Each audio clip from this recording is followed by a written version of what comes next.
Cette vidéo est une présentation de La Revanche, la boutique officielle des Deux Pions. Top 10, Top 10 de 10 jeux en vrac. Bon, ouais, pourquoi pas. C'est parti. Hey, salut tout le monde, ici Jeff Savoie. Et Steve Noël. Et nous sommes les Deux Pions. Hey Steve, on se retrouve encore une fois en personne, en chair et en os, pour faire un vrac spécial. Ouais. Un top 10 de 10 jeux en vrac. En vrac. Ben oui.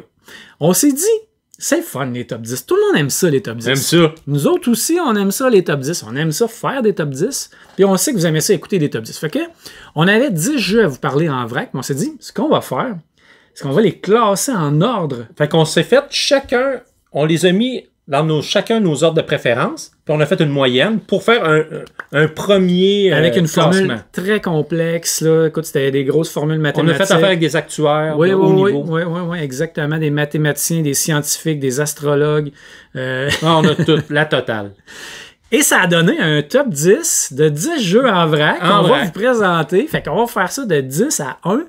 Puis vous allez voir qu'il y a du bon stock là-dedans. Il y a des jeux que j'ai pas mal hâte de vous parler. Yes! On roule l'intro, puis après ça, on part tout de suite ça avec notre 10e.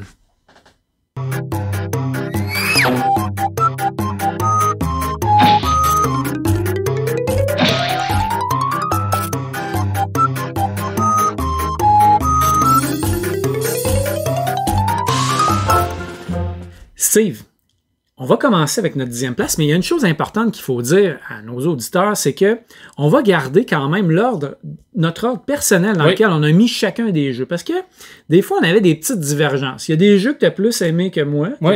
Et l'inverse est aussi vrai. Fait qu'on va vous montrer notre rang. Puis ils ont été placés après ça dans une longue formule scientifique, là, dans un ordre après ça qui est la moyenne de nos deux positions. Exact. J'ai révélé la formule magique. Oh! Puis ça a donné cet ordre-là. Fait que vous allez voir toujours 3 positions. Ma position, la position de Steve et la position moyenne qui est la position dans laquelle on vous le présente aujourd'hui. Donc Steve, le 10e jeu de notre liste de 10 jeux en vrac, c'est quoi? C'est Red Rising. Oh, c'est pas n'importe quoi. Red Rising, un jeu de Stonemaier Games. Stonemaier Games, à chaque fois qu'il sort un jeu, c'est un événement. Les gens ont hâte de voir le jeu, ont hâte de jouer. Généralement, c'est des super belles productions, c'est des beaux jeux.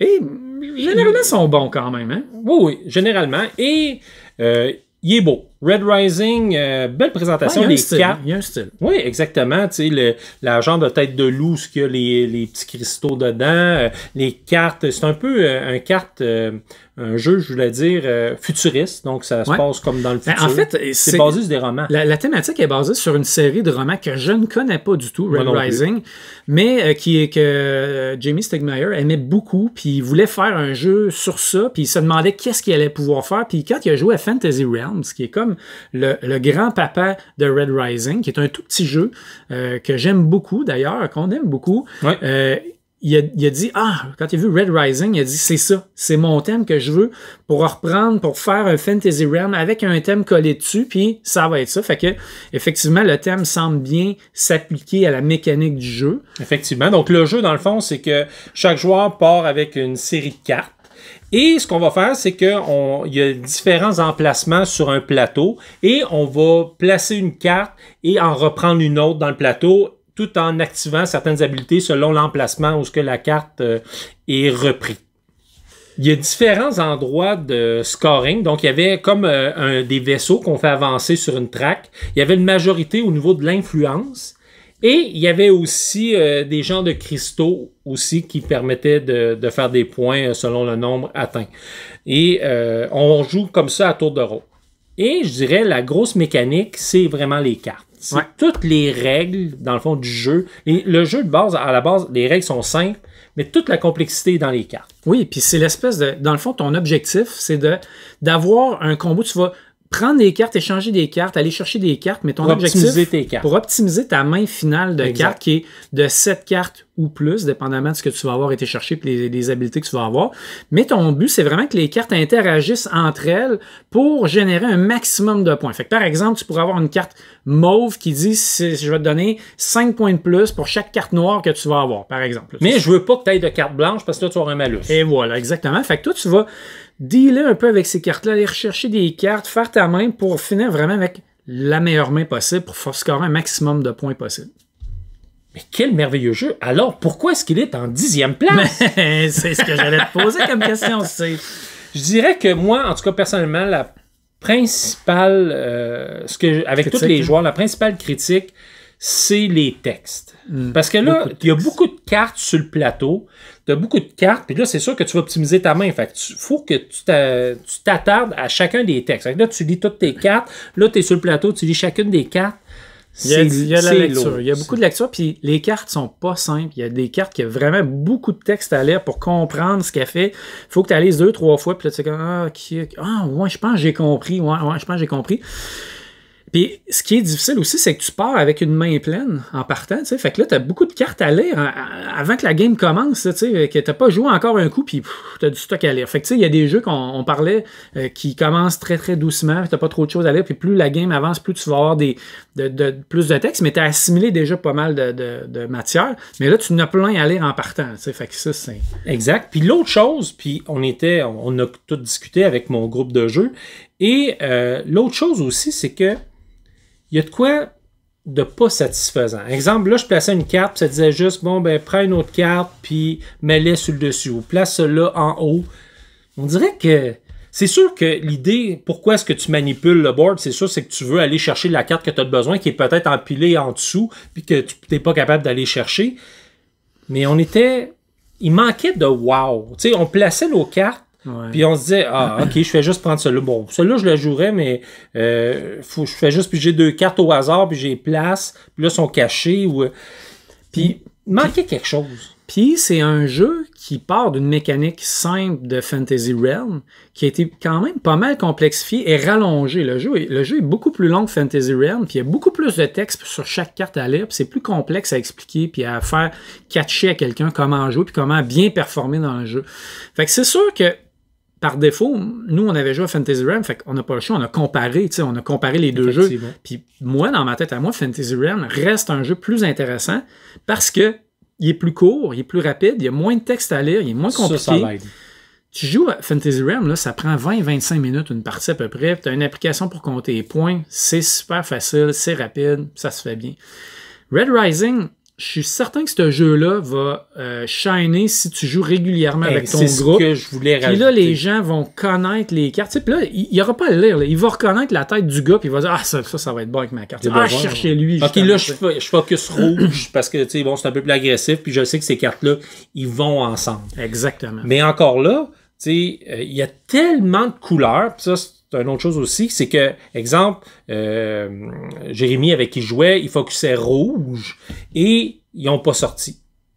Fait que là, parce que des cartes, il y en a. Fait que, pour certains, c'est le fun parce qu'il y a une grosse variété, mais il y en a trop. En tout cas, moi, c'était une de mes critiques. Il y en a tellement que... Puis ça me fait penser à Ark Nova ou Wingspan ou des jeux de même. On en parlait il n'y a pas longtemps avec des amis, tu sais. Des jeux où c'est très dépendant des cartes que tu vas avoir, mais le deck est tellement gros que tabarouette, ça se peut que tu pognes jamais les cartes que tu as besoin. Fait que là, ça peut être frustrant, tu sais. Oui, tu peux dire, dans Ark Nova que j'ai joué dernièrement, j'ai besoin de singes, je pige, tabarnouche, j'en pogne pas de singes, puis l'autre en avant qui en a pas besoin, il arrête pas des pogner, tu sais. Fait que c'est fâchant un peu. Fait que effectivement, tu peux vivre ce genre de frustration-là. Puis c'est toujours pire de vivre ces frustrations-là dans des jeux qui sont longs, un peu plus longs à jouer, un peu plus complexes, un peu plus stratégiques, que quand tu joues à Fantasy Realm, qui va durer 15-20 minutes une game, mettons que tu n'as pas pogné la carte que tu cherchais, c'est pas la fin du monde, tu en repars un autre, puis tu rejoues. Parce que tu peux pas changer de cap de même. Là. Mettons que tu as déjà commencé à tout optimiser ton paquet, puis là, ça sort pas, tu peux pas dire, OK, ben là, je change de stratégie. Là. Écoute, vis avec, puis essaye d'aller chercher 2 cartes qui vont s'optimiser ensemble. Mais ça reste quand même, mettons, je sais que pour avoir vu certains posts, il y a des gens qui aiment Red Rising, puis justement, je pense que c'est ceux qui ont mis de l'énergie. C'est pas un mauvais jeu. Non, en fait, la mécanique de Fantasy Realm réappliquée à Red Rising, c'est une super bonne idée. Ça reste une belle mécanique, ça reste quelque chose de le fun d'optimiser ta main, mais c'est un jeu qui va vous demander un certain investissement de temps. Oui, puis un jeu qui va vous demander de rejouer, puis de rejouer, puis de rejouer pour connaître les cartes, connaître les dynamiques entre les cartes. Si vous êtes prêt à investir ce temps-là, vous allez probablement aimer ça. Oui, exactement. Vous allez probablement aimer ça. Si c'est pas ce que vous cherchez, ça va être plus tough. Si vous cherchez un Si jeu... vous voulez pas investir, moi, Non, je c'est dirais ça. tenez-vous loin. Si vous cherchez un jeu que vous allez aimer dès le premier coup, ça peut être plus difficile, là, parce que vous allez trouver ça assez ardu la première fois. Là. Effectivement. Fait que c'était notre 10e place. 10e place. C'est quand Red même pas Rising. mauvais, là. Écoute, c'est 10 sur 10. Donc, Steve, notre 9e position à chacun. Et puis, j'ai oublié de dire, oui, c'est vrai. Red Rising, tu l'avais mis en 10e et je l'avais mis en 9e. Et notre 9e position, Steve, moi, je l'avais mis en 10e. C'est un jeu que j'avais un peu moins aimé. Mais toi, tu l'avais mis quand même en 5e position. Ouais, What exactement. the cow? Et de quel jeu on parle, Steve? Le jeu Trail. Trails, qui est de la série Parks, en Oui, fait, qui est exactement. un petit jeu qu'ils ont fait sur la même thématique que Parks. Je dirais un Parks portatif, mettons. Exact, c'est en plein ça. Parks, c'est pas un gros jeu à la base, mais là, vous avez Parks dans un petit jeu, une petite boîte, qui joue avec des cartes, avec quelques ressources, qui s'amènent bien en camping, en voyage ou des choses comme ça, puis qui va reprendre les éléments de tu te promènes, puis tu récoltes des ressources pour essayer de faire un maximum de points. Donc, tu sais, ça ramène un peu la même mécanique, mais en très, très, très simplifié. Exactement. Puis C'est moi- pour ça peut-être que mon score est biaisé, c'est que je n'ai pas Parks. J'y ai déjà joué, mais moi, je l'ai pas. Puis moi, j'ai trouvé qu'il faisait la job. Ben, écoute, je suis content. Je suis content qu'on ait une petite divergence là-dessus parce que moi, j'ai Parks, j'ai Nightfall. J'aime beaucoup Parks. C'est un jeu qui sort souvent. C'est un jeu qui est accessible, que les gens aiment beaucoup. C'est un jeu qui visuellement est écœurant. Puis je me demandais pourquoi Trails. C'est ça. Dans le fond, moi, quand j'ai joué, j'ai fait comme pourquoi je jouerais à Trails quand je peux sortir Parks puis avoir plus de fun, avoir plus de viande, avoir plus de matériel. J'ai trouvé que Trails s'étirait un peu aussi en C'est un longueur. Parks simplifié, mettons. C'est un parc simplifié, mais je l'ai trouvé un peu trop long. J'aurais aimé ça qui dure la moitié du temps qu'on a joué pratiquement. Tu sais, tant qu'à l'avoir simplifié, là, faisant un vrai petit jeu qui dure pas trop longtemps, 15-20 minutes, tu sais. Je suis pas d'accord. Ah, tu n'es pas d'accord? Ben, Moi, je trouvais que la durée était parfaite. Moi, j'ai aimé ça. Moi, c'est drôle, la twist que j'ai aimé de Trail, c'est à chaque extrémité que tu peux acheter des badges. ouais, t'arrives au bout. Fait que tu peux pas collecter un paquet puis là, n'acheter plein. Fait que faut que tu gères bien tes ressources pour quand tu arrives à voir ceux qui sont au bout à droite. Puis après ça, quand tu reviens à gauche, moi, j'ai trouvé cette petite dynamique-là bien intéressante. Puis là, tu as toujours l'ours, qui est quand même un petit bonus intéressant que tu veux tomber dessus puis rouler le dé pour l'enlever aux autres. Fait que moi, j'ai aimé ça, cette petite dynamique-là. Et aussi, mettons que tu prends le lead puis tu ramasses rapidement ce que tu as de besoin, mais tu vas, à un petit moment donné, les parcs flippent pour être la nuit. Et là, ils sont plus payantes. Ouais. Fait que l'autre qui suit derrière, ben, je pense que ça permet de rattraper ceux qui ont pris un peu le lead en avant. Donc, j'ai trouvé qu'il y a beaucoup de belles dynamiques, moi, Trail. Donc, c'est pour ça qu'il n'est pas si loin que ça. Ben, écoute, je trouve que ton analyse est intéressante, mais je reste collé avec la mienne que moi, tant qu'à ça, je vais jouer une game de Parks. Fait que écoute, c'est quand même pas pire parce que les gens vont avoir deux avis. Si vous avez Parks, je suis pas convaincu que Trails est nécessaire. Si vous l'avez pas, puis que vous aimez la thématique, puis que vous voulez peut-être un plus petit jeu. Parce que le setup, il est-tu vraiment plus rapide? Un petit peu plus rapide. Ouais, il y a un peut-être. petit peu moins d'éléments, mais Parks se sort quand même bien avec ses trays et tout ça. Là, Effectivement. mais, fait que bref, c'était notre 9e position. Exactement. Trails. Moi, j'ai aimé ça, Trail. Bon. T'as le droit. Fait que Steve, en 8e position, c'est un jeu que toi, t'as mis personnellement en 9e avant-dernier et que moi, j'ai mis quand même 6e, ce qui est raisonnable. Fait qu'on a encore un petit clash ici. Mais pas trop. On se rapproche. On se rapproche. Et c'est un gros jeu cette fois-ci. C'est un jeu, ça s'appelle Tabanusi. C'est un jeu que j'appelle dans la série des T. Donc Teotihuacan, Tzolk'in, Tabanusi. Fait que la barre est haute, là, parce que Oui, c'est des gros jeux. C'est là. des gros jeux, c'est une grosse série. C'est un auteur, Daniel Tacchini, que j'affectionne particulièrement, qui a le don de faire des gros euros complexes qui s'imbriquent bien, qui sont plaisants et qui sont satisfaisants. Par contre, on va partir tout de suite avec les points un peu plus négatifs. C'est dans la série, je trouve que c'est un des plus quelconques. C'est les bâtisseurs durs, donc on bâtit la cité dure. On va déplacer un architecte qui va, lui, nous permettre de déplacer un assistant. On va récolter des dés qui représentent des ressources aussi en même temps de déterminer où est-ce que notre architecte va aller. Puis, dans le quartier où notre assistant va arriver, bien là, on va faire des actions où on va essayer de mettre des contrats, des espèces de plans d'architecture qui vont nous permettre de construire des bâtiments. Puis, on va essayer de prendre possession de ces bâtiments-là et de monter, un peu comme dans tous les jeux de ce style-là, de monter dans des tracks de scoring. Puis plus tu montes, bien, ça va te donner un multiplicateur selon la couleur des bâtiments que tu as construits dans certains quartiers. Donc, tu veux essayer d'augmenter le bon multiplicateur pour les bâtiments que tu as fait les plus gros possibles. Puis, il y a certains bâtiments, il ne faut pas qu'ils soient collés. Tu peux pas avoir... Non, c'est ça, c'est que tu peux pas coller des bâtiments de la même couleur tant qu'ils n'ont pas été pris possession par quelqu'un. Fait que, tu sais, il y a beaucoup de planification puis d'organisation. T'as la section des ziggourats aussi qui va donner des bonus de fin de partie, puis t'as la section du port qui va donner des bonus en jeu, donc des bonus permanents. Tous ces éléments-là sont intéressants. Il n'y a rien de mauvais dans le jeu. C'est un jeu qui est assez complexe, là, presque 4 sur 5 sur BGG, donc c'est pas un jeu qui est facile d'approche, comme la plupart des jeux d'ailleurs de Tachini là, et compagnie dans cette série-là. Mais c'est un jeu quelconque. C'est comme, on dirait qu'il ressort pas du lot. Visuellement, il est super beau, là. Les bâtiments. Ouais, ben moi, j'ai trouvé qu'il y avait une belle présentation. C'est brun, les bâtiments en plastique, là, vraiment. Ouais. Fait que ça, ça a un petit plus. Mais c'est ça. J'ai eu le même feeling. On a fini de jouer, puis OK. On dirait qu'il n'y a rien qui m'attirait. Moi, j'ai joué à Teotihuacan, Tzolk'in. C'est deux jeux que j'adore. Je rejouerais là, maintenant, ces jeux-là. Puis dès la première approche, ces jeux-là m'ont charmé. T'sais. J'ai trippé. Teotihuacan, là, faire promener tes dés qui augmentent, puis qui, après ça, tes sacrifies, tout ça, c'était comme, waouh, c'est vraiment le fun. Bâtir la pyramide au centre, c'est satisfaisant, c'est plaisant. Mais il n'y amenait rien de nouveau, là. Tu sais, comparativement aux autres. Il n'y amenait rien de nouveau. Puis tu sais, tu dis visuellement, tu le trouves intéressant. Moi, je le trouve super beige, le jeu, là, tu sais. Puis, je veux dire, ça me dérange pas un jeu beige, mais au moins, il faut qu'il soit vraiment bon. Oui, parce que tu le dis souvent dans les vidéos que tu as un jeu beige, t'aimes ça. Mais, tu sais, si je compare encore là à Teotihuacan puis à Tzolk'in. Tzolk'in, visuellement, sont beaux. C'est deux jeux que je trouve déjà super beaux. Moi, personnellement, je les trouve plus beaux. Ils font pyramide, puis ils font Aztèque. Fait que, tu sais, Tabanusi, c'est pas un mauvais jeu. C'est un jeu dans lequel vous serez pas perdu si vous aimez cette série-là.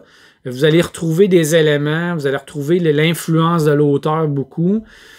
Mais je pense pas que c'est un jeu qui va faire sa marque autant que les autres puis qui va Mais il y a trop des jeux, tu sais, de sa série qui shine trop. Ouais, tu sais, fait que lui, ils font de l'ombre. Ben lui, il a tombé dans l'ombre pas mal. Exactement. Parce que si t'aimes l'auteur, ben c'est sûr que c'est pas le premier qu'on va suggérer si tu veux toucher à ces jeux à lui. Très bon point. D'ailleurs, je suggérais Teotihuacan, Tzolk'in. C'est les deux pas mal. C'est deux que moi j'ai vraiment adoré. Mais il y en a d'autres. C'est un auteur très très bon, très productif, puis qui réussit à faire des formules qui collent bien. Mais celle-là, je dirais que c'est pas mon préféré. C'est pas un mauvais jeu. Encore là, essayez-le, vous ferez votre propre idée. Peut-être que pour vous, il va y avoir quelque chose qui va claquer. Peut-être que vous, la cité dure, ça vous dit quelque chose en dedans.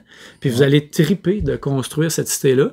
Moi, je suis resté un peu sur mon appétit. Fait que, écoute, mais j'ai pas détesté. J'ai quand même mis 6e, ce qui est pas mauvais. Mais ce qui arrive aujourd'hui, j'ai l'impression, c'est que je vais appeler ça le c'est ça, l'offre est rendue tellement grand dans les jeux. Ouais. Puis, fait qu'à un moment donné, faut que tu te démarques. Exactement. C'est en plein ça. Soit une nouvelle dynamique ou, tu sais, vraiment une thématique qui t'accroche. Parce que des fois, il y a des jeux qui inventent rien de nouveau, mais le thème t'accroche à fond. Mais là, on a des thèmes similaires, encore, tu sais, un peu historiques. Mettons, des villes historiques. Une ville historique. Ouais, c'est ça, exactement. Puis, fait que là, t'en as d'autres dans la même thématique, même auteur, mais qui shine plus. Fait que c'est sûr que c'est... Exactement. La barre était haute. C'est pas un mauvais jeu, mais c'est un jeu qui va passer un petit peu sous le radar, qui va pas shiner.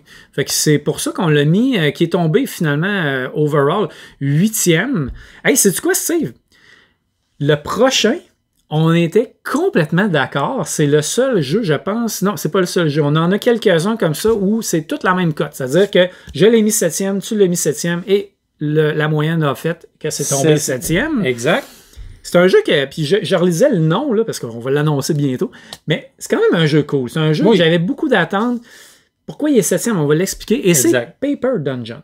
Ouais. Paper Dungeon, qui est un roll and write de Donjons et Dragons. Puis on est des joueurs. On aime ça. On adore Donjons et Dragons. C'est vraiment notre bague. Moi, j'avais vraiment hâte à C'est peut-être ça qui est arrivé. C'est peut-être ça qui est arrivé. J'avais vraiment hâte. Moi, je sais qu'il y a beaucoup de monde qui sont tannés de la thématique médiévale, là, Donjons et Dragons et tout ça, parce qu'effectivement, écoute, il y en a une orgie, là, ça, puis Marvel, là, c'est pas mal dans le top, là, Mais moi je suis un sucker pour ces jeux-là, puis ça me dérange pas. Je pourrais jouer... un sucker!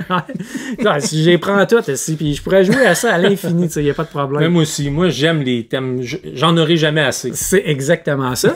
Fait que Paper Dungeon, pour moi, c'est comme, attends un peu, là. Un flip and write, c'est un roll and write, avec des beaux gros dés, avec un donjon qui t'explore, avec des créatures à aller super tuer, belles. des super belles cartes, des beaux graphiques, puis des classes, un guerrier, un voleur, un prêtre, un mage, que tu augmentes de niveau, puis tout ça. Écoute, le pitch de vente était... Tout était aligné, là. Oh! Mais bon. Qu'est-ce qui est arrivé? Qu'est-ce qui est arrivé? Conte-moi ça, c'est de ton bord. Comment t'as trouvé ça? Moi, je dirais la chose principale qui me turnait off, on va le dire comme ça, c'est le manque de combos. Moi, j'aime ça dans un roll and ride, faire OK, je fais un crochet sur cette affaire-là. Oh, ça déclenche telle affaire qui me fait barrer celle-là. Oh, qui me fait barrer celle-là. Puis on dirait qu'il y a de quoi de satisfaisant. Et j'ai pas été chercher ce petit côté satisfaisant-là dans Paper Dungeon. Tu sais, effectivement, il y a un peu moins de combos que dans certains roll and write qu'on adore. Mur d'Adrien, Fleet the Dice Game, très futé et compagnie. Exact. Moi aussi, je vais parler de ce qui m'a moins accroché, mais j'ai aimé ça quand même. Là. Il y a plein de choses que j'ai aimées. On va parler de ce qu'on a moins accroché, mais on va parler du reste après. Moi, il y a 2 affaires principalement qui ont fait que c'est pas un jeu qui est pas plus haut, mettons, que 7e position, parce qu'il aurait pu être plus haut, parce qu'il partait déjà avec un préjugé favorable. Oui, c'est ça, j'allais dire, un beau halo. Là. Exactement. Il y a 2 choses qui m'ont achalé un petit peu. C'est que dans toutes les parties que j'ai jouées, j'ai été capable de faire tout ce que je voulais. Ça me gosse. Effectivement. J'ai fait tout ce que je voulais. Écoute, mes bonhommes étaient rendus dans le maximum. Je savais même plus quasiment quoi cocher à la fin. Je veux dire, à part les gems là, que tu peux aller ramasser, des espèces de diamants dans le board. Puis ça, tu as un peu une petite compétition entre les joueurs parce que quand il y en a un qui les ramasse, les autres peuvent plus le ramasser après. C'est à peu près la seule affaire que j'ai pas ramassée à chaque fois, mais mes personnages, mes 4 classes là, ont monté presque au maximum. J'ai ramassé tout ce que je voulais, j'ai fait plein de points. Ça m'a comme un peu fâché dans le sens où j'aurais voulu avoir de la misère à battre le boss, mettons. Ça, c'est la deuxième affaire qui m'a achalé. Les combats contre les boss sont cool. Là. Tu sors 3 boss, puis là, il faut que tu réussisses à passer dans sa case pour aller le clencher dans le tour. Mais comment tu bats un boss? Faut que tu atteignes un certain chiffre. Si tu l'atteins, tu l'as battu. C'est pas super excitant. T'sais, moi, ça a comme tombé la patente à plat. J'ai pas trouvé que le combat contre les boss était épique. Tu sais, il aurait pu mettre quelque chose comme pour battre lui, il faut que tu aies au moins 3 gems. Fait que là, ça te dirige un peu. Quelque chose de challengeant. Il manquait quelque chose pour dire c'est excitant. T'sais. Je vais-tu y arriver, Non, là, c'est comme ça me prend 17, j'ai 18, c'est fini. C'est là. correct, ça. J'ai pu en tenir compte. C'est sûr, j'attends que le boss arrive puis c'est réglé. Là, la seule twist, c'est le plus haut parmi les joueurs, celui qui va faire le plus de dégâts va gagner un bonus, mais c'est pas un bonus encore là assez excitant pour faire comme hey, je veux absolument être la personne qui l'a là, parce que ça va faire toute la différence dans ma partie. Pas assez, tu sais. Fait que moi, c'est les 2 affaires qui ont fait que j'ai trouvé ça le fun, mais ça aurait pu être plus, me semble. Puis peut-être qu'une extension de jeu là, je sais pas si ça se peut un roll and write avec une extension. Oui, juste sortir des nouveaux boss. Puis quelque chose qui pourrait peut-être...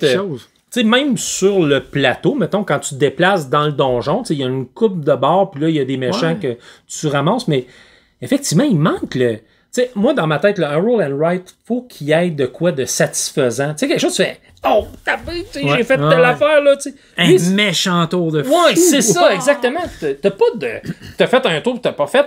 Hey, là, ça a tout déclenché. C'est comme, OK, bon, je suis rendu là. OK, j'ai battu le monstre, puis...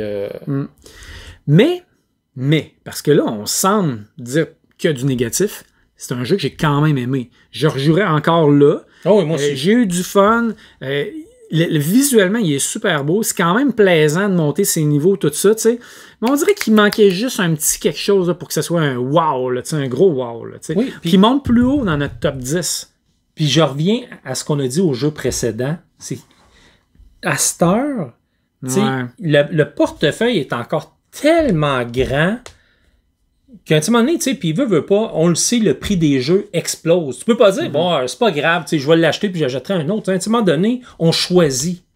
Puis là, à un petit moment donné, si t'as pas le petit côté wow, ben là...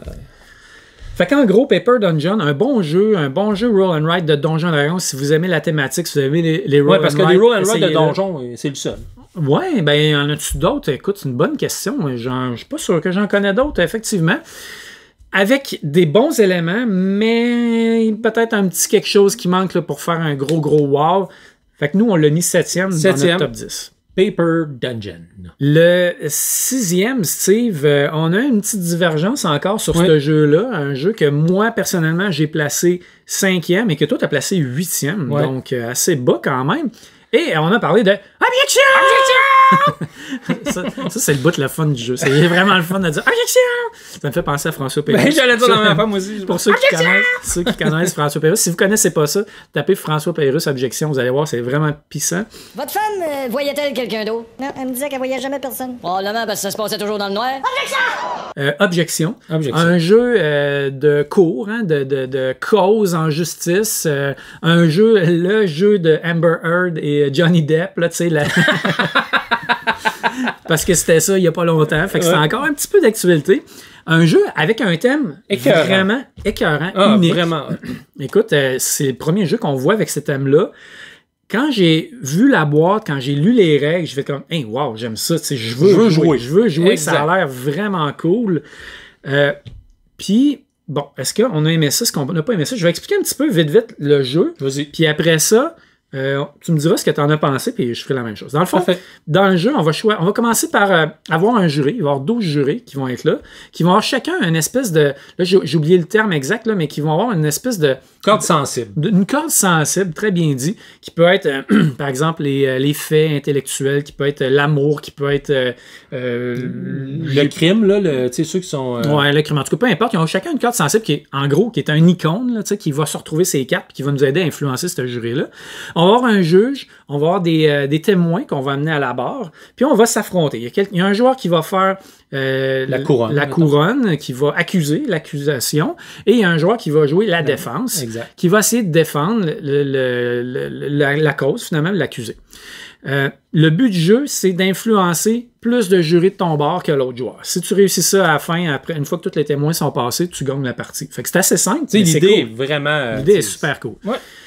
Le jeu, c'est que tu vas avoir un deck avec des cartes, puis tu vas jouer ces cartes-là, mais tu peux pas jouer n'importe quelle carte, n'importe quand. Il faut qu'il y ait comme une espèce d'enchaînement logique. Encore là, ça, je trouvais ça, l'idée sur papier. Il y a plein de jeux qui font cette thématique-là. Vraiment, il faut que tu alignes tes petits symboles pour pouvoir jouer une carte. Fait que si tu veux jouer une carte, ça te prend le même symbole qu'il y avait sur la carte d'avant, sinon tu peux pas la jouer. Fait que c'est comme un peu pour avoir une espèce de suite dans tes idées, comme si quand tu parles... C'est toujours les mêmes symboles qu'on retrouve sur les jurys. Exactement. Puis, chacune de ces cartes-là va avoir des effets, qui peuvent être des effets instantanés, qui peuvent être des effets plus long terme, peu importe. Puis, ça va te donner des points.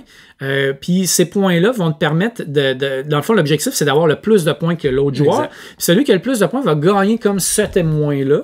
Puis, il va pouvoir aller influencer les juges en payant ces points-là, en les dépensant pour les ramener l'influence de son côté.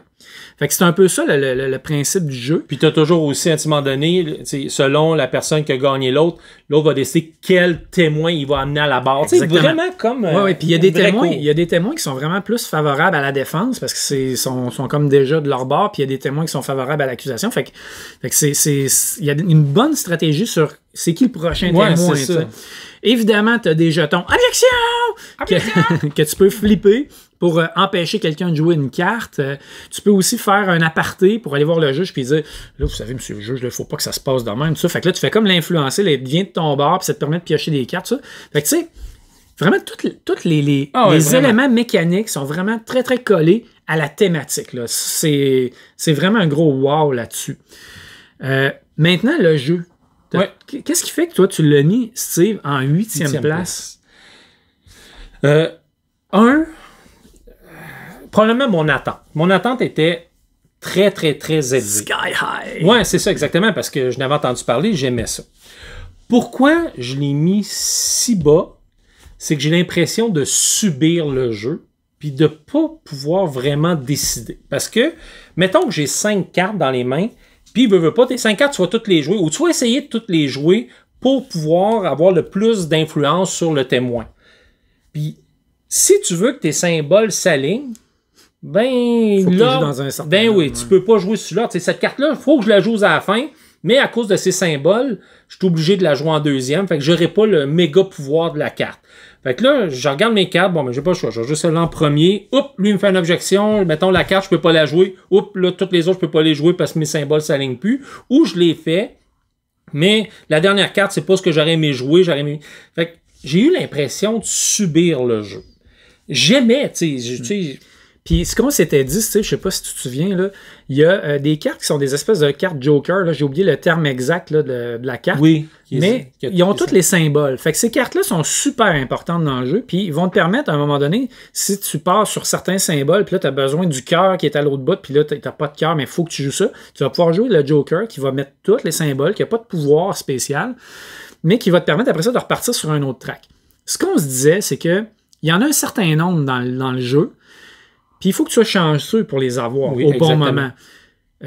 Alors que ça se peut que tu aies une carte puis tu n'ailles pas puis tu ne sois pas capable de faire les combos que tu voulais faire. Fait que ce que moi j'avais proposé, ce que j'avais suggéré qui aurait pu être fait, c'est que les cartes auraient pu être jouées de deux côtés. Ils auraient pu être jouées du côté avec l'habileté puis le pouvoir, ou à l'envers, où là c'est un Joker qui ne donne rien mais te permet après ça de repartir n'importe comment. J'avais l'impression, en y pensant, en me trouvant bien intelligent là-dessus, que ça aurait ouvert plein de possibilités. Puis, t'aurais été moins victime de la chance sur les cartes de la main que tu as eues. Parce que là, t'as des cartes, tu veux jouer elle en dernier, mais là, tu peux pas parce qu'ils s'enchaînent pas. Ben, je vais sacrifier elle, je vais la jouer à l'envers, puis là, je vais pouvoir jouer ma carte où je veux. Je vais avoir l'impression d'avoir pris une bonne décision, tu sais. Oui, puis tu peux changer, ça te permettrait de changer l'ordre ou de dire, OK, bon, ben là, je vais repartir sur. Tu sais, il joue telle carte, OK, bon, ben, je suis mieux d'aller seul-là, fait qu'en flippant celle-là, l'idée aurait été géniale, mais c'est pas le cas. Tu sais, nous, on n'a pas participé à non, il aurait dû nous appeler. Caroline, j'arrête pas de le dire. Appelez-nous aussi! Mais vraiment, la thématique, là, même sur tes cartes, là, tu sais. C'est vraiment, t'as vraiment l'impression d'être en cours. Un des Jokers, là, c'est. Je pense que c'est un Joker, en tout cas, mais il y en a un, c'est Témoin surprise. Je la trouve tellement magnifique, cette carte-là. Tu vois le témoin qui arrive, qui ouvre les portes. Tadam! Ouais, c'est ça, on voit le film. J'aimais ça, j'ai joué cette carte-là, juste pour ça, je trouvais ça trop intense. Mais moi la boîte est belle, là, tu sais, même. Oui, une petite boîte rectangulaire. T'as toutes les cartes, extension. Puis ce qui est fun, c'est que tu as plusieurs causes. Fait que tu sais, tu as 2 causes dans le jeu de base, puis tu peux acheter des causes de plus. Puis ça suit en plus, tu sais, ta cause, tu vas faire plusieurs games pour suivre une même cause, c'est pas... La même cause, tu peux la jouer plusieurs fois. Comme tu dis, il y a comme une suite dedans. Quand tu es tanné, tu peux prendre une autre cause. Dans le jeu de base, je pense qu'il y en a un, c'est une affaire de vol de tableau ou de contrefaçon de tableau. Puis l'autre, c'est une affaire de meurtre. Fait que... Puis je sais qu'il y en a 2-3 extensions de sortie avec des causes additionnelles. Puis les causes sont vraiment bien faites. Le texte, c'est le fun. Moi, j'aimais beaucoup la saveur sur chacun des textes. C'était intéressant à lire. Puis t'apprenais vraiment l'histoire. Le faussaire qui copiait les tableaux. Puis là, c'est sa femme qui l'aidait. Puis son ancien comptable masquait les... tripotait les chiffres. Puis il était dans le coup, lui, avec. Puis tout ça. Puis là... Évidemment, tout c'était des femmes. Non, il n'a jamais fait ça. Mon témoin n'a jamais fait ça, monsieur le juge. Tu sais, c'est pas un legacy. C'est-à-dire que le jeu est rejouable à l'infini. Là. Tu rejoues la cause. Puis c'est pas grave, même si tu l'as déjà joué. Puis tu sais un peu l'histoire.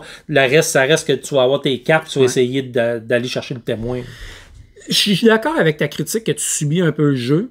Moi, ça ne m'a pas empêché d'apprécier le jeu parce que malgré tout, quand tu finis, des fois, il y a des causes qui sont désespérées. Tu sais que tu vas la perdre. Fait que tu essaies de limiter les dégâts un peu. Tu peux garder des cartes pour le tour suivant. Fait que des fois, tu peux garder une couple de bonnes cartes pour pas les sacrifier dans une cause perdue. Puis il y a quand même certaines cartes qui te permettent de jouer un peu les espèces de cartes Joker qu'on parlait tantôt. Fait que tu sais, oui, tu subis un peu, mais tu as quand même quelques éléments qui peuvent t'aider. Mais overall, malgré tout ça, moi, j'ai trouvé que le jeu était vraiment une super bonne idée, bien faite. Puis une autre chose que je vais rajouter, c'est le genre de jeu aussi que, à un moment donné, j'avais une grande avance. Puis le dernier témoin, parce qu'il y a des témoins qui sont plus faciles à influencer, puis il y en a d'autres qui sont plus durs, mais il vaut pas plus de points. Après ça, c'est le nombre de témoins que tu as de ton bord, puis si tu as la majorité, tu l'emportes. Fait qu'il peut ça, avoir... c'est le bris d'égalité, parce que c'est les juges vraiment qui font la différence, les jurés. Ouais, c'est ça, mais moi, dans le fond, le point que je veux amener, c'est que même si tu as l'impression d'avoir bien de l'avance, il peut y avoir un revirement comme en cours, là, bang, il y a un bon tour. Puis, je me souviens d'une des parties qu'on a joué, entre autres, où c'est ça qui est arrivé. Tu menais tout le long, j'étais vraiment malmené. En fait, ce qui est important de comprendre, c'est que les 12 jurés ont chacun une espèce de force d'influence. Il y en a qui s'influencent en payant 1 point que tu vas obtenir en gagnant là, le témoin. Le témoin. Puis il y en a qui ça va coûter 6 points. Fait que c'est sûr que les 6 points sont durs à déplacer, mais à la fin, si tu gagnes le dernier, les 1 point, tu es capable d'en ramener plein de ton bord, puis là, ça peut vraiment faire shifter la patente. Fait que, oui, mais en même temps, c'est positif, parce que, tu sais, dans cette partie-là, entre autres, j'avais l'impression que c'était un peu foutu, mon affaire, puis j'ai réussi à revirer ça au dernier. Mais ça peut être frustrant aussi, parce que tu dis, là, j'ai travaillé fort, puis là, parce qu'il a gagné le dernier, il est allé tout ramener les jurés de son bord, puis là, il a gagné. Fait que, c'est bon, c'est pas bon, ça dépend comment on voit ça. Mais moi je vois ça positivement. Ouais, moi, je trouve que le jeu a trop de points positifs pour le laisser couler pour quelques petits points un peu plus difficiles. Puis peut-être qu'il y a certaines extensions qui vont venir corriger des trucs. Ouais, ça, c'est une chose qu'on ne sait pas. On n'a pas vu encore les extensions. Mais une chose est ça, c'est un thème qui est vraiment unique. Oui. Exact. Un visuel qui est wow. C'est un jeu qui est vraiment... Tu sais, on disait tantôt, là, ça prend quelque chose de particulier pour sortir du lot. Lui, il l'a. Oh oui, effectivement. Il y a de la viande. Là, il est vraiment... Moi, j'aime la thématique parce que c'était vraiment nouveau. Ça, il a été bien réfléchi. En tout cas. C'est pour ça que je l'ai mis en 5e, puis j'hésiterais pas à le recommander. Si vous êtes curieux, là, ce genre de thématique-là, je pense que ça pourrait vous accrocher. Steve, on rentre dans le top 5, nos 5 meilleurs jeux des 10 derniers jeux qu'on a joués dans notre top 10. On s'en vient dans un clash. Ouais, puis là, on a un bon clash, mon Steve. Écoute, notre 5e position, je l'avais mis en 8e place et tu l'avais mis en 2e place. Fait que là, je pense que ça, c'est un jeu que tu vas ramener chez vous puis que tu vas garder. Ça va faire plaisir. Fait que, dans l'ensemble, ça nous donne une 5e place pour le jeu Petit Peuple. Petit Peuple. Petit Peuple, qui est... Je l'ai mis en 8e. En même temps, il faut faire un ordre à un moment donné. C'est pas un mauvais jeu, mais c'est un jeu qui m'a pas accroché. Moi, oui. Fait que, explique-nous donc, en gros, comment ça se passe, Petit Peuple. C'est quoi ce jeu-là? Donc, on est des genres de... Petit peuple. Oui, on habite dans un jardin comme des genres de des petits elfes, là, on va dire comme ça, des petits filles clochettes. Ouais. Pas d'ailes, fait qu'on court. Donc, on est dans un jardin. Des petites filles clochettes poche.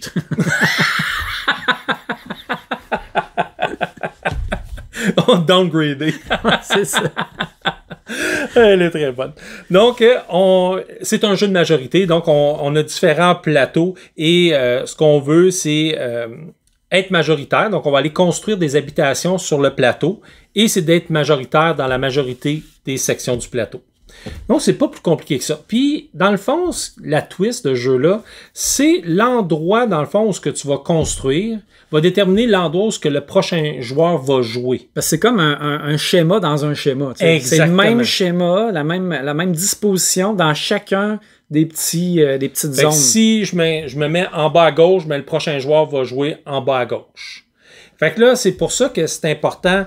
Il y a une stratégie à réfléchir parce que l'autre, tu as une majorité dans cela, fait que tu veux pas construire là parce que l'autre, faut pas qu'il aille construire là pour t'enlever la majorité.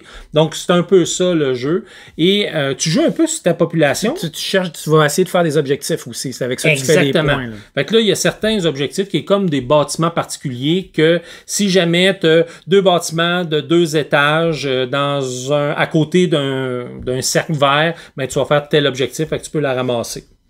Et il y a une belle petite twist aussi sur le principe que, à un petit moment donné, il faut que tu enlèves tes bâtiments pour pouvoir regagner de la population, pour pouvoir après ça continuer de jouer. Fait qu'il y a vraiment tu payes avec ça. Exactement. Là, quand tu les revends, tu regagnes ça qui te permet d'en racheter. Un petit peu plus. Fait que j'aime ça comme dynamique. Ça, c'était intéressant, effectivement. Fait que puis on a tout un nombre X d'habilités, tu sais, pour exemple, prendre possession d'un bâtiment de quelqu'un d'autre ou... Fait que voilà, c'est vraiment pas un jeu compliqué. Visuellement et qualité de matériel, ça coche. Vraiment, vraiment. Là, les petites maisons en plastique sont très, très belles. Les petits toits en feuilles, la tortue. Oui, la tortue, exactement. Même les plateaux de joueurs, les dessins, les illustrations sont belles. C'est comme moi, je jouais les rouges, c'était toutes des canettes de liqueur avec les espèces de petites clés, là, des canettes. Fait que, non, il est très, très beau. Veux-tu que je te dise qu'est-ce que j'ai moins aimé du jeu? Pourquoi je l'ai mis en 8e? Non, je veux pas le savoir. Okay, fait que c'est ma... Vas-y, je veux le savoir. Écoute, puis tu vas voir que c'est une critique que je fais souvent à certains jeux, puis je m'en rends compte en y pensant là, puis je me dis c'est quelque chose qui vraiment m'accroche pas, là, fait que ce sera jamais des jeux qui vont être hauts, mais tu peux pas planifier ton tour pratiquement dans le jeu là, parce que tu es dépendant de où est-ce que la personne va te mettre le tour d'avant. Tu sais, la personne qui va jouer avant va dire où est-ce que tu vas jouer toi. Fait que ce que ça fait, c'est que quand ça arrive à ton tour, c'est comme OK, bon, c'est quoi mes options finalement, là, à cette heure que je me suis ramassé là? Ah, je peux faire ça, OK. Tu sais, il faut que tu essaies de te démerder un petit peu avec ce que tu as. Mais moi, je vais te relancer. Tu as une habilité pour faire plus un moins un, pour te repositionner si jamais l'endroit où ce qu'on t'a envoyé est pas bon. Fait que il y a des petites habilités qui permettent de mitiger un peu cette... Combien de fois tu peux la faire, cette habilité-là, plus ou moins? Je m'en rappelle plus. C'était pas tant que ça. T'sais. Fait que oui, tu peux mitiger de temps en temps, mais pas si souvent que ça. Ouais, je pense que c'est 3 fois, tu as 3 jetons qu'un coup que tu les as utilisés. Ou, fait que tu sais, moi ça me fatigue. Ça me fait penser un peu à Airship City. Ouais, ça, c'est fois 1000. Là, c'est pire encore, t'as raison, mais tu sais, où ce que tout le board shiftait au complet, puis là, t'es arrivé à ton tour, c'est oh my god, moi, je voulais m'en aller là, c'est rendu là-bas, là, je vais être obligé de faire d'autres choses. Ouais, mais l'analyse est quand même rapide. Là. Quand t'es dans un petit rond, tu vas savoir quoi construire. T'as raison, c'est beaucoup moins pire, mais ça m'a quand même tanné. Pour le reste, l'autre élément qui a fait que je l'ai mis aussi bas, moi, dans mon top, c'est que j'ai trouvé ça bien, mais ça m'a pas excité. J'ai pas trouvé ça wow. Tu sais, j'ai trouvé ça comme ordinaire. OK, je plaçais des maisons, puis là, je ramassais un objectif, puis je l'avais fait, puis j'avais pas le sentiment d'accomplir quelque chose dans le jeu, là. OK. Moi, oui, avec toutes les objections... Pas les objectifs. Objections! Tous les objectifs. Les objectifs, tu sais, d'essayer d'en faire quelques-uns. Après ça, t'avais comme une carte de scoring de fin de partie. Fait que là, c'est d'avoir plusieurs, mettons, bâtiments de 5 étages ou, tu sais, une ligne plus haute. Fait que, tu sais, tu peux essayer d'aller chercher ces objectifs-là. Fait que non, moi, je trouvais que, au contraire, comme jeu de majorité, il y avait quand même une dynamique nouvelle, tu sais, vraiment avec le positionnement. Et justement, moi, je trouve, tu sais, autant que toi, ça ne te permettait pas de planifier ton tour bien d'avance, mais moi, ça me permet de planifier, moi, quand c'est mon tour, de planifier le prochain pour pas qu'il... Planifier ton tour, mon tour à moi. C'est ça, c'est ça que je trouve intéressant, c'est que tu planifies, mais celui de l'autre. Ouais. Parce qu'il y a beaucoup de blocage dans le jeu aussi. Tu essaies de ne pas donner quelque chose à quelqu'un là, qui va jouer après toi. Exact. Puis ça te permet de l'empêcher. Mais tu sais, c'est un jeu, quand on l'a reçu, j'avais hâte de l'ouvrir, tout ça. Tu sais, c'est un jeu qui est super beau, une belle boîte, du beau matériel, tout ça. Puis je m'attendais à d'autres choses, on dirait, du jeu, tu sais. Puis j'ai fait comme, c'est juste ça, dans le fond, tu sais. C'est abstrait un peu, puis je vais construire des maisons, je vais aider à construire, puis je vais faire des objectifs. Je sais pas, moi, il me manquait quelque chose pour le mettre plus haut que ça. Okay. Moi, je n'avais jamais entendu parler quand je l'ai reçu. Ça, les attentes, hein. Tu vois bien que ça joue souvent contre le jeu. J'ai pas détesté ça, mais, tu sais, pour moi, les autres jeux que j'ai mis avant j'ai plus trippé. J'ai plus eu du fun. Fait que c'est pour ça que je l'ai mis 8e. Mais toi, clairement, t'as adoré ça. Non, moi, j'ai vraiment, vraiment aimé. Je dirais qu'il y a quelque chose qui m'agace, puis c'est pas dans le gameplay, c'est dans le matériel. L'effet casse-tête, on dirait qu'il a tendance à courber, puis les casse-têtes embarquent le contour est mince un peu. Oui, c'est ça. Fait que, c'est quand même mineur, là, parce qu'on s'entend que le matériel est quand même assez sa coche. Là. Puis le jeu va toujours être différent parce que, dans le fond, le plateau, c'est des morceaux de casse-tête, fait que tu les places de manière différente. Et là, dans le fond, les majorités se font toujours dans l'ordre des chiffres, fait qu'ils sont jamais placés de la même manière sur le plateau. L'objectif de fin de partie que tu vas avoir va changer. Fait qu'il y a une belle rejouabilité. Puis côté matériel, moi, en tout cas, je le trouve vraiment incroyable. Donc, pour moi, c'était un excellent jeu que je recommande. Quand même, en 5e dans notre top 10, c'est quand même bien. Ouais. Fait que, écoute, on est rendu, Steve, à notre 4e. Notre 4e qui... écoute, on a une petite différence là-dessus. Moi, je l'ai mis 3e personnellement. Donc, c'est un jeu que j'ai beaucoup aimé. Et toi, tu l'as mis 6e. Bon, quand même pas... Pas si pire. C'est pas si pire. On s'entendait un peu. Et on parle de Rift Force. Ouais. Rift Force. Rift Force, qui est un jeu... un petit jeu à 2 joueurs, un autre jeu de la boîte de jeux, qui est une compagnie que j'aime beaucoup, une maison d'édition que j'aime beaucoup, qui ont fait entre autres Wonderful Kingdom, Wonderful World. Wonderful Kingdom, qui était un de mes coups de cœur. Et encore une fois, je trouve que dans ce jeu-là, c'est un jeu qui joue exclusivement à 2. C'est un jeu de cartes. C'est ce que j'ai appelé un mélange entre Aeon's End et Shotten Totten. C'est spécial, mais Aeon's End, pour le thème, la thématique, les élémentales, les rifts, ces affaires-là, ça ressemble beaucoup à la thématique de Aeon's End.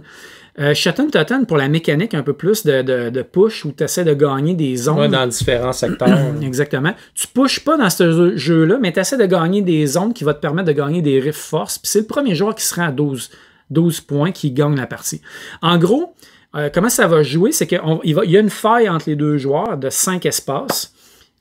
Chaque joueur va choisir 4 invocateurs sur les 10 possibles. Fait qu'il y a un draft à ce niveau-là. Il y a un draft à ce niveau-là. Chaque invocateur vient avec son deck, son mini-deck d'élémentaux. Les élémentaux qui ont tout simplement des forces dessus, c'est juste des cartes avec des chiffres. Donc, il va y avoir des 5, des 6, des 7, plus de 5 que de 7.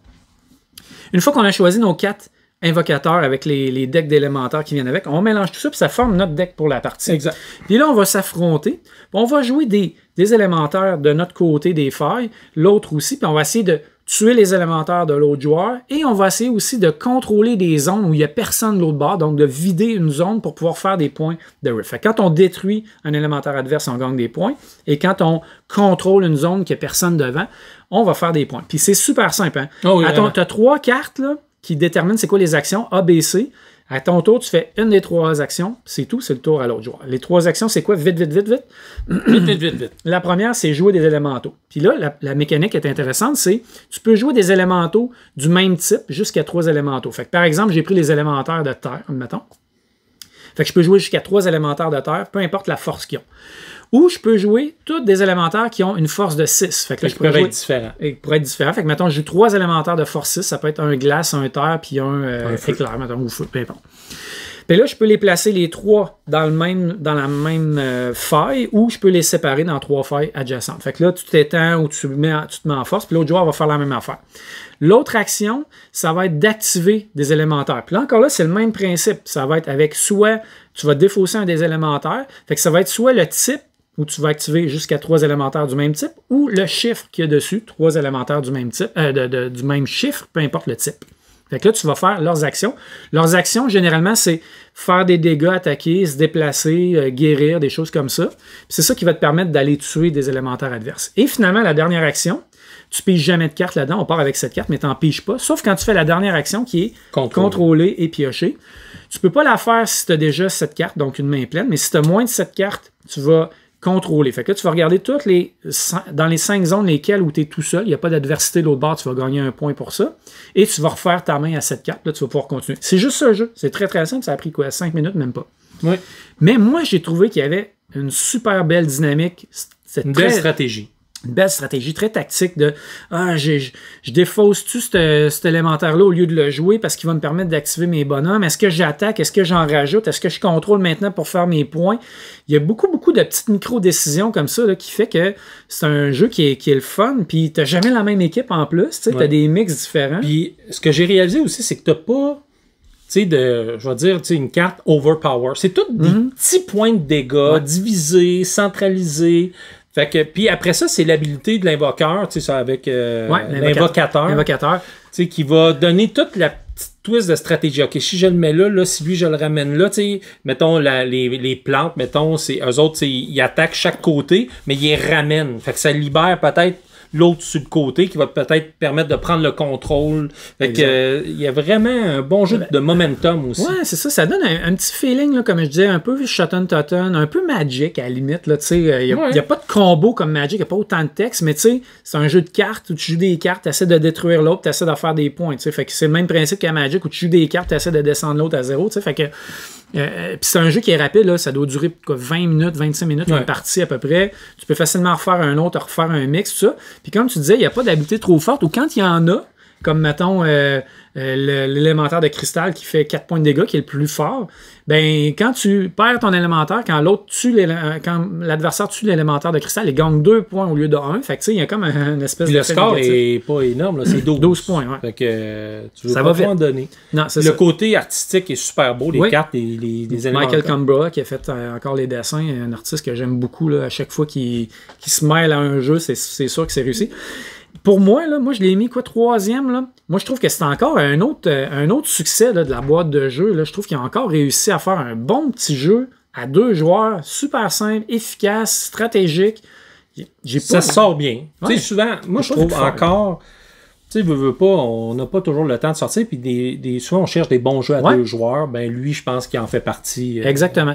Il y a du monde qui vont moins triper parce que, comme, tu sais, j'ai mentionné toutes les influences un petit peu du jeu. Ceux qui n'aiment pas ce genre-là, c'est ça. Si vous aimez les polyomino puis vous voulez jouer à Patchwork, c'est sûr que ça risque peut-être pas de marcher. Mais si ce que j'ai dit là, ce qu'on vient de vous raconter là, comme pique votre curiosité, je vous dis, le jeu, il fonctionne, c'est sûr. Là, moi, j'ai pas vu de faille au jeu. Puis c'est un jeu... D'ailleurs, il existe des extensions. C'est un jeu qui est très facile de faire des extensions. Parce que, il en existe déjà? Oui, okay, tu peux faire d'autres...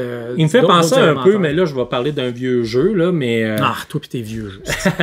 Ben, Blood Bowl, Team Manager. Team Manager, ouais. Tu sais, parce que là, tu as les différents fields, puis là, tu as des cartes, mais tu as des cartes avec une coupe d'habilité qui va te permettre peut-être d'influencer l'autre pour gagner le terrain. Hey, mon numéro 2 dans notre top des jeux à 2. Ouais, très bon jeu.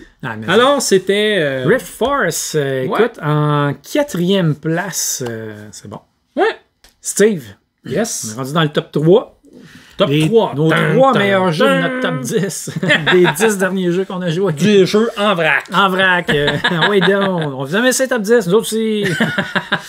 OK. C'est un jeu qu'on a placé les deux en 4e place.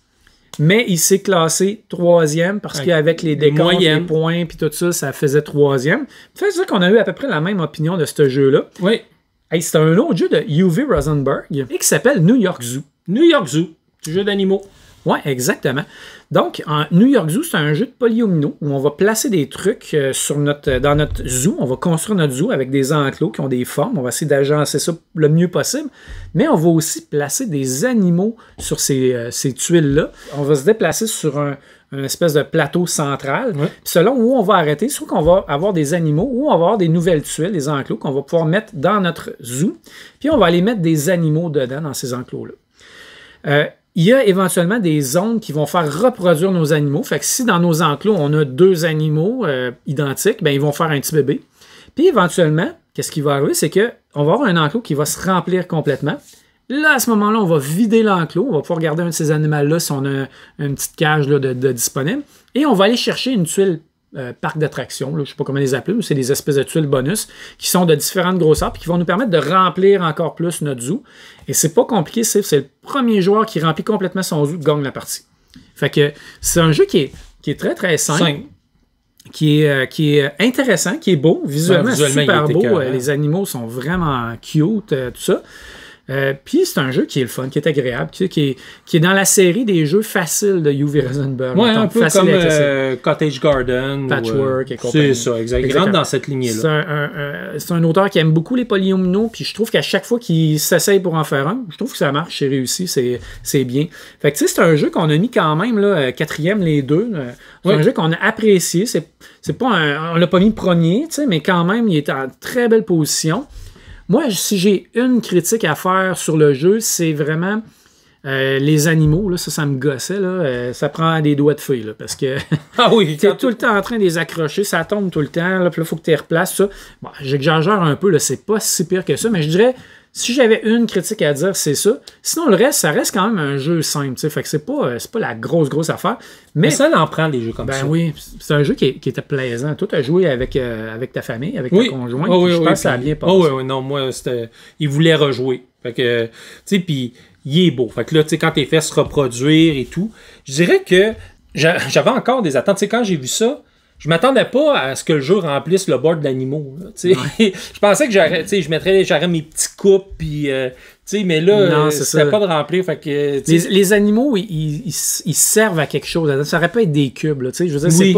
c'est pas comme pour dire « Ah, j'ai un enclos ici de flamants roses. Regarde, j'ai mes 2 flamants roses, ils sont cute. » Non, c'est comme tu veux le remplir de flamants roses pour leur vider, pour aller chercher des tuiles bonus, des tuiles spéciales.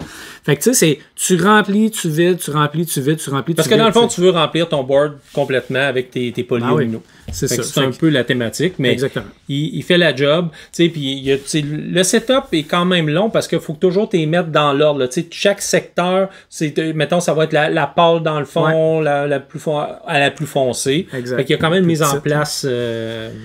Mais un peu comme toutes les Rosenberg, quand tu fais. Oui. C'est pas, tu sais, je veux dire, c'est pas un drawback, là, c'est pas négatif Non, tant non, que pas ça, du tout, mais pas du c'est tout. sûr qu'il y a un certain temps. Ils ont essayé de faire un insert pour mettre les animaux, c'est raté là, complètement. Là, je sais pas trop, pas trop ce qu'ils voulaient en venir avec ça. Tu sais, tant qu'à faire un insert, faites-le comme faut, là, mais tu sais, c'est pas si pire. Puis c'est un jeu qui va être très accessible aussi pour les enfants, qui est pas compliqué, tu sais, puis ça Non. s'explique rapidement, puis les enfants vont aimer Aime ça. ça, les animaux. Ouais. Ils ont les doigts pour pouvoir les manipuler. Ouais, c'est ça. Moi, Juliette, elle aimait ça. Elle faisait des petites formes avec les animaux. Elle jouait quasiment à Meeple Circus, là, avec les animaux de New York Zoo. Fait que, bref, ça, on n'a pas grand-chose de plus à dire que Non. ça. Sinon que un bon petit jeu, un UV Rosenberg, polyomino qui joue bien, qui Belle joue rapidement. thématique visuelle, qui fait la job. Fait que c'était notre troisième, mon Steve. On tombe à 2. 2, ça veut dire qu'il reste 2 et 1 de notre top 10 de 10 jeux. Ouais. Alors, notre deuxième, Steve, écoute, moi, je l'ai classé deuxième. Ça veut dire que je l'ai mis à la bonne place parce qu'il a fini deuxième. Puis toi, tu l'as mis troisième. Fait que c'est pas si mal. Bon, ouais, Fait que, on est on dans le tombe top vraiment 3. dans les jeux qu'on a bien appréciés. Puis c'est un tout petit jeu de rien du tout. Ouais. Une mini boîte avec un gros pad de feuilles puis 2 dés dedans. C'est tout. Un jeu d'un auteur que j'aime bien, Paolo Mori. Et c'est un roll and write qui s'appelle Le Murmure des Feuilles. Le Murmure des Feuilles. Donc, On a une thématique nature, là. ouais, c'est vrai. Nature, puis attends, quand on va dire notre premier. Écoute, c'est un jeu très très simple encore, comme les Roll and Write, mais qui a quelque chose de le fun dedans. Premièrement, dans ce jeu-là, on va choisir une saison. Ça, c'est cool déjà en partant. Fait que tu as un gros pad de feuilles, puis le pad est divisé en 4 saisons, 4 couleurs différentes. Fait que tu as printemps, été, automne, hiver. Et chaque feuille va se jouer différemment, va marquer des points différemment. Le jeu reste sensiblement le même, mais c'est des Ouais. dynamiques différentes là, qui. Exact. C'est l'interaction entre les différents symboles. C'est ça, exactement. Fait que ce que tu vas retrouver sur ta feuille va scorer différemment. À ton tour, qu'est-ce que tu fais? C'est simple. Il y a 2 dés qui sont numérotés de 1 à 4, un vert, un blanc. Tu vas les lancer, puis ça va faire un espèce de combo de taille de zone. Fait que ça va faire, par exemple, si tu roules 2 et 4, ça va faire une zone de 2 par 4. Fait que là, tu vas prendre ta feuille, puis tu vas devoir tracer une zone de 2 cases par 4 cases, comme ça. Puis une espèce d'enclos, si on veut, dans lequel il va se retrouver des symboles. Et là, tu vas choisir Un symbole. un symbole là-dedans, et toutes les répétitions de ce même symbole-là va te permettre d'aller cocher dans le bas de la feuille ton scoring. Fait que c'est ça qui va te permettre de compter des points. Et chaque symbole va te donner des points de différentes façons. Des fois, il y a des conditions à respecter. Je donne un exemple. Admettons que je fais un enclos puis je coche un oiseau. L'oiseau ne me donne rien en tant que tel. Je coche mon petit oiseau dans le bas. Mais plus tard, si je vais cocher, je fais un autre enclos de, mettons, 1 par 2 et que j'ai une baie, je vais encercler la baie, je vais cocher la baie. Et là, à la fin de la partie, chaque combo oiseau-baie va me donner 5 points. Fait que, tu sais, des fois, tu as des conditions à respecter. Mais là, pour faire la l'affaire, c'est partie. que quand, mettons, tu as fait ton rectangle, tu as la baie, mais là, tu dis, mais il y a, exemple, le renard que lui, il faut qu'il y en ait juste un, puis là, j'en ai juste un. Là, je prends-tu le renard ou la baie? Tu sais, il y a toujours des petites décisions ouais, déchirantes. Fait que ta première zone que tu dessines, il faut que tu la dessines sur un des 6 points de départ. Après ça, tu dessines adjacent. Puis l'autre twist, c'est que les zones vont varier ça peut être une zone de 1 par 1. Fait que tu encercles un puis c'est réglé. Mais ça peut être aussi une zone de 4 par 4. ouais. Fait que là, ça prend de la place puis tu viens comme de tout perdre ça. En même temps, ça peut arriver que, mettons, dans ça, tu as 6 sapins, fait que ça te fait 6 points de victoire, c'est cool. Mais il faut que tu aies de la place pour le faire. Parce que si tu n'es pas capable de tracer une zone, ben tu perds 3 points de victoire. Et là, tu peux perdre jusqu'à 6 points de victoire, 6 fois 3 points de victoire plutôt. Puis après ça, s'il y en a un qui se rend jusque-là, la game finit, mais là, tu veux pas te rendre là. Non, pas Fait vraiment. qu'il y a comme un élément où tu dois décider quand est-ce que ta partie s'achève, puis tout le monde n'achèvera pas sa partie en même temps, parce que, dépendamment de comment tu as placé tes zones, ça se peut que toi, tu aies une belle zone de 4 par 4 de libre, mais l'autre a peut-être 2 zones de 2 par 2, il n'y a pas une zone de 4 par 4. Ouais, fait que Exact. Donc, c'est pas plus compliqué que ça. Il n'y a presque pas de matériel dans le jeu. Mais c'est le fun, tabarouette. Puis, veux-tu que je vais te faire une confidence, Steve? Vas-y. J'ai accompli un exploit avec ce jeu-là, un exploit personnel. Oui, j'ai joué à ce jeu-là à 12 000 pieds d'altitude dans les airs. J'ai joué à Le Murmure des Feuilles en avion avec ma blonde puis ma fille pendant qu'on s'en allait en République dominicaine. Donc, c'est le jeu que j'ai joué le plus haut en altitude. OK, mais c'est pour ça que sa position est haute. Ah, ça doit être ça, il a monté 2 ans. Mais tu sais, tu as joué, puis je pense que quand je te l'ai expliqué, tu as fait comme, ouais, OK. Ouais, puis même le papier, c'est ordinaire. Ouais, c'est pas super beau. Non, c'est ça. Il n'y a rien d'extraordinaire, mais tu joues au jeu, puis tu fais comme, ah, crime, c'est le fun, il y a des bonnes décisions. Tu sais, quand on parlait d'un roll and write qui a de quoi de satisfaisant, ben, il y a ça. Puis, tu sais, quand tu disais, il y a un boss, mais on n'est pas capable de le placer, tu sais, des fois, on disait, hey, là, roule pas un 4x4, moi, je suis pas capable de le placer, là. Ah, t'as encore roulé un 4x4, là, qu'est-ce que je fais? J'arrête dessus, je continue, tu sais, il y a un genre de petit push your luck, tu sais. Oui, puis t'encercles une zone, puis t'as 3-4 symboles vraiment intéressants. Là, il faut que tu décides lequel je prends, parce que tu peux juste en prendre un type, là, tu sais. Fait que s'il y en a 3 de ce même type-là, c'est correct, tu peux tous les prendre. Mais si tu as des renards, des baies puis des oiseaux, tu peux prendre rien qu'un des 3. Fait que là, lequel je vais prendre? Ah, je vais attendre de prendre ma baie plus tard. Puis là, finalement, on roule, tu roules plus de zone où tu es capable de mettre une baie. Fait que, tu sais, il y a plusieurs belles petites décisions. Mais c'est parce que, encore là, il a rempli ses attentes, tu sais. Les attentes étaient correctes, c'est un roll and ride, tout ça, puis ça fonctionnait, c'est le fun. Puis j'ai joué plusieurs parties, puis j'ai encore le goût de jouer. Puis ce qui est le fun aussi, c'est le fait qu'il y ait 4 saisons. Ça amène une belle variété. Exact. Fait que il n'y a pas une saison qui score pareil. Puis il y a même une rivière qui traverse chacune des cartes. Puis au printemps, est asséchée, mettons, ou l'été est asséché plutôt, l'hiver est glacé. Puis des fois, tu peux la traverser, des fois, tu peux pas la traverser. Ou quand tu la traverses, tu as des points bonus ou des points négatifs. Fait que tu sais, il y a encore plein d'éléments de même qui fait que c'est une belle variété. Ouais. Un autre roll and write qui fait la job. J'aurais aimé personnellement qu'ils mettent des crayons dedans, là, parce que, tu sais, je trouve que quand tu payes un prix, quand tu payes un certain prix pour des jeux, tu sais, mettez le matériel qu'on a besoin dedans. Mais c'est pas grave, des crayons, tout le monde en a. Mais quand même, fournissez-en. Les dés sont corrects, c'est 2 dés standards. Ouais. Vous pouvez pas prendre n'importe quel dé. Parce qu'il y a un petit nuage dessus. Il y a des nuages, c'est ça. Pas nécessairement un malus, mais... qui va scorer dépendamment de la feuille. Qui va te permettre d'aller faire des combos, des trucs selon la feuille sur laquelle tu vas jouer la saison. Fait que c'était notre 2e place. Ouais, quand même, un roll and write qui est assez haut. Ben oui. Fait que Steve, sais-tu quoi? Quoi? Mais il reste rien que notre premier. Le jeu de notre top 10 qu'on a placé en premier. Puis sais-tu quoi, Steve? Je vais te faire une confidence. On l'a placé les 2 en premier en plus. On a vraiment trippé toutes les 2. On a fait 1. C'est très facile. Fait que là, vous voyez ça apparaître. Toum. Et c'est le jeu Renature.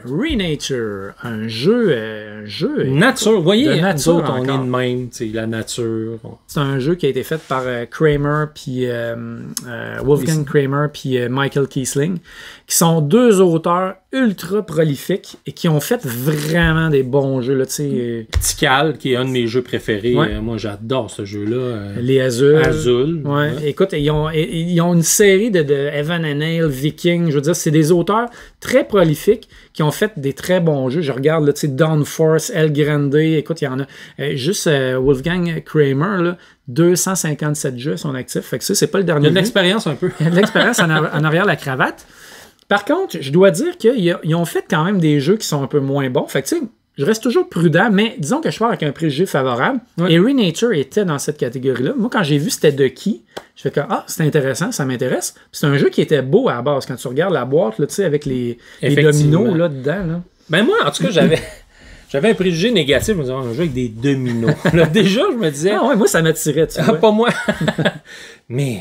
il fait-tu la job, ce jeu-là? Tu sais, vraiment d'essayer d'encercler, mettons, un territoire pour après ça le replanter, parce que l'idée, c'est de remettre de la végétation dans un territoire pour remettre de la vie animale. Là, tu places ton arbre, puis là, l'autre va en mettre un plus gros pour essayer de rescorer. Puis là, après ça, tu veux pas placer le domino pour qu'il ferme le territoire. Pour aller chercher le petit bonus. C'est ça, parce que le jeu est très simple. Là. En gros, tu as 3 dominos devant toi, tu as une pile de dominos qui t'appartient, puis à ton tour, tu dois placer un domino sur le jeu, puis tu dois continuer la suite de dominos. Fait que là, c'est le même principe, c'est des animaux qu'il y a dessus. Fait que si, mettons, tu as un lézard puis une tortue, il faut qu'il y ait un des 2 animaux qui va aller toucher au même animal. À part, il y a toujours un animal qui est joker pour tant que personne le change. Fait que là, tu vas réussir à placer ça. Puis une fois que tu as placé ça, si tu es adjacent à des zones de plantation où ce que tu peux planter des arbres ou des herbes, des choses comme ça, mais tu peux planter un truc. Puis là, les zones, au début, sont tout petites, mais plus tu t'en vas plus creux, ben là, ils deviennent plus grosses, ils sont plus payantes. Ils valent plus de points. Puis la même chose pour tes plantes que tu peux mettre. Tu as des petites puis tu as des grosses. Fait que au début, tu plantes des petites, tu essaies d'aller chercher des petits points, puis à un moment donné, tu gardes tes arbres pour les plus grosses zones. Mais c'est un jeu qui est facile, qui se manipule bien, puis qui est efficace. Oui, vraiment, vraiment. Il y a de la stratégie. Moi, ça a été un coup de cœur, ça. Ouais, moi. Nature, vraiment aimé ça. Tu sais, genre de jeu que tu t'attends à rien. Tu regardes ça, puis effectivement, il est très beau. Les animaux sur les dominos sont très beaux. Tu sais, le plateau, c'est des zones que tu vas encercler avec tes dominos, mais tous tes arbres en meeple, en bois. Il est super beau, mais moi, j'aime ça, de ne pas vouloir placer tes dominos, pas donner le edge à l'autre. Là, si je vais dans ce coin-là, là, il va pouvoir placer, puis placer là, je vois qu'est-ce qu'il y a comme arbre. Puis, parce que la personne qui ferme une zone complètement va récolter la fleur qui donne des points bonus. Fait qu'effectivement, tu ne veux pas placer l'avant-dernier domino pour laisser au joueur suivant la chance d'aller ramasser cette chose-là. Mais des fois, tu n'as pas le choix que tu le fais, puis tu as quand même la majorité des points dans pour placer le bon domino que l'autre personne ne peut pas aller replacer d'arbre dans ta zone. Fait que tu as mis un petit arbre dans une zone que tu es majoritaire, puis l'autre ne peut plus aller placer de domino pour aller placer un arbre pour gagner la majorité. Parce que c'est aussi, après ça score selon qui a été majoritaire dans le plateau. Là, fait que, non, vraiment. Puis il y a les nuages aussi qui sont intéressants. À la fin, tu perds des points pour tous les éléments qui te restent. Fait que tu veux planter tes affaires. Puis tu as des nuages que tu peux utiliser qui valent un point chacun si tu les utilises pas. Mais si tu les utilises, ça va te permettre de faire des actions. Tu peux rejouer un tour complet.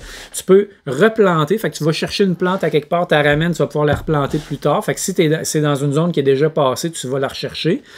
Changer le joker. Changer le joker, fait que l'animal qui peut se coller à n'importe quel animal pour cette période-là. Ouais. Fait que tu sais, il y a beaucoup de petits éléments tactiques de même.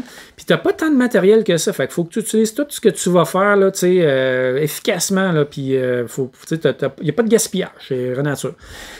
Juste une petite note sur un thème, évidemment, c'est Renature. Fait qu'ils ont voulu faire ça écologique. Il n'y a pas de sac Ziploc dans le jeu. Fait que ça vient. Vous n'avez pas le droit d'en mettre. Vous n'avez pas le droit, non, c'est interdit. Ça vient avec des sacs de toile pour mettre les éléments. Puis on a respecté ça. Écoute, on embarque là, dans ces affaires-là quand on peut le faire, pourquoi pas. Fait que, tranquillement, les gens ont une conscience écologique, puis c'est bien.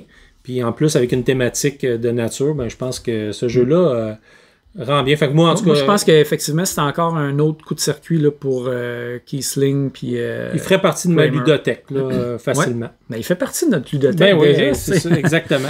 Fait que là, on chicane un peu à savoir qui le garde chez qui. Fait que on se le prête. Là, on a une garde partagée. J'allais dire, il est en garde partagée. Mais je pense que c'est un très bon jeu. C'est un jeu simple, on s'entend. Là. Oui. C'est un jeu. Moi, j'aime beaucoup sortir ce jeu-là justement pour introduire des personnes. Un bon gateway. Oui, exactement. Ou tu veux un jeu pas trop compliqué, pas trop long. Ça s'explique en 10 minutes. Tu as tout expliqué les détails, puis go, on part, puis tu regardes tes 3 dominos. C'est easy going. Là, c'est le fun, avec des bonnes petites décisions. Il n'y a pas d'analysis paralysis là-dedans. Là, non, pas trop long. Exactement. Fait que non. Je pense numéro 1. Je pense que viser direct là, sa cible, puis il a réussi, il est beau, il est bon, c'est intéressant. Fait que je pense qu'il mérite entièrement sa première place dans notre top 10. Exactement. De 10 jeux qu'on a joué dernièrement. En vrac. En vrac. Fait que Steve, c'est tout. Ça fait le tour de notre top 10. Écoute, c'était le fun en personne. C'est-tu notre premier top 10 qu'on fait? Non, c'est pas vrai. Notre premier top 10 de tout, on l'a fait ensemble. Notre top 10 des meilleurs jeux de 2020, je pense, un truc de même. OK. Fait que, écoute, mais c'est toujours le fun d'être avec toi, Steve, de partager un beau moment ludique comme ça. Ça fait vraiment une belle interaction. En tout cas, j'espère que vous aimez ça. Nous, on aime ça, en tout cas. Oui, on aime ça. Puis là, on va vous dire de liker, de vous abonner, puis tout ça. Puis nous autres, ce qu'on va faire après, on va aller jouer à des jeux. On est rendu là. Pour avoir d'autres jeux à vous parler plus tard. Fait que si vous avez aimé la vidéo, faites comme d'habitude, faites-nous un pouce en l'air. Surtout, abonnez-vous à la chaîne pour savoir quand on va publier nos prochaines vidéos. Puis, laissez-nous des commentaires. Est-ce que vous avez aimé les jeux qu'on vous a présentés? Y avez-vous déjà joué? Y en a-t-il qui a piqué votre curiosité aussi là-dedans? Exactement. Oui, je veux l'essayer. Fait que laissez-nous des commentaires, puis on va vous répondre, c'est certain. Yes! Salut tout le monde, à la prochaine! Ciao!